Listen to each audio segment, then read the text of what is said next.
ESC is the critical link between the orbiting satellites and the payloads that they represent and the scientists on the ground. We provide that glue that provides the data instantaneously. The Exploration and Space Communications Project is the division responsible for communication, but also has a capability now to help in any future endeavors to send people out further in space.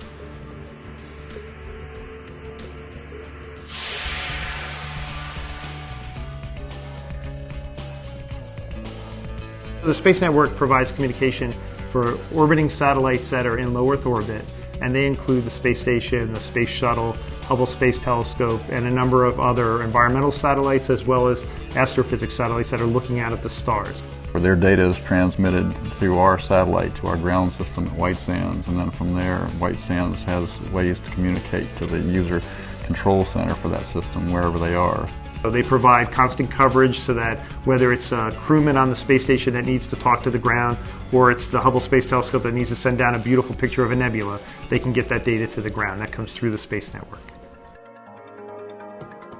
The TDRS project is the Tracking and Data Relay Satellite Project. Is responsible for building the new series of satellites that will be used for the Space Network to communicate with satellites in low Earth orbit. So we've got 9 spacecraft on orbit today. Many of those are in service. Some of those are spares, and we're also in the middle of working with Boeing to build 2 more spacecraft. So we'll launch those when those are ready to launch between 2012 and 2013. And this new series that we'll be launching here in the next few years will bring on more capacity, more capability.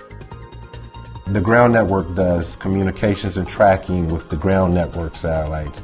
Mostly these are satellites that are orbiting over the North and South Pole, and mostly these are satellites that are monitoring the Earth's environment.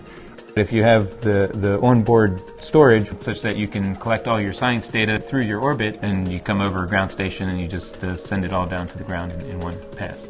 The ground network provides a very cost-efficient way of communicating with the satellites. Part of the ground network, we have the commercial network, and also we have the NASA stations network. And then a separate network under the ground network is the satellite laser ranging network, which does orbit prediction for the satellites. The Space Network ground segment is basically the control center for the TDRS constellation. The operations team uses the ground segment to maintain the health and safety of the spacecraft as well as conduct the daily operations. My project is charged with implementing an upgrade. What we're doing is we're looking at a new architecture, new computer system setup, the new electronics to make it easier for the operations team to operate the spacecraft, to make it easier for new customers to interact with the Space Network, and also make it less costly on NASA to maintain and operate those systems.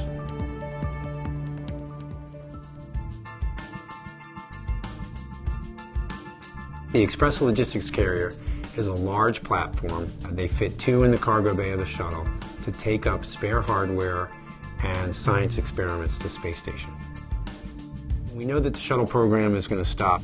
There's a lot of space station hardware, spares of things like pump modules and solar arrays and things, that if they're stuck on the ground, they'll never get to orbit except by the shuttle and these large platforms. So the carriers were designed to carry 10,000 pounds each of hardware. So there's 5 carriers, 4 are manifested, and 1 is a spare. So we're going to take about 40 to 50,000 pounds of spare hardware and science experiments up to space station that would not be able to get up there otherwise.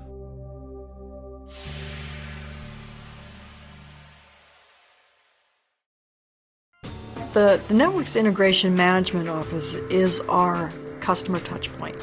This is where customers come in, whether they're other government agencies, international partners, and they tell us what they need. We work out the requirements for them. Maybe they need special communications for their launch aspect.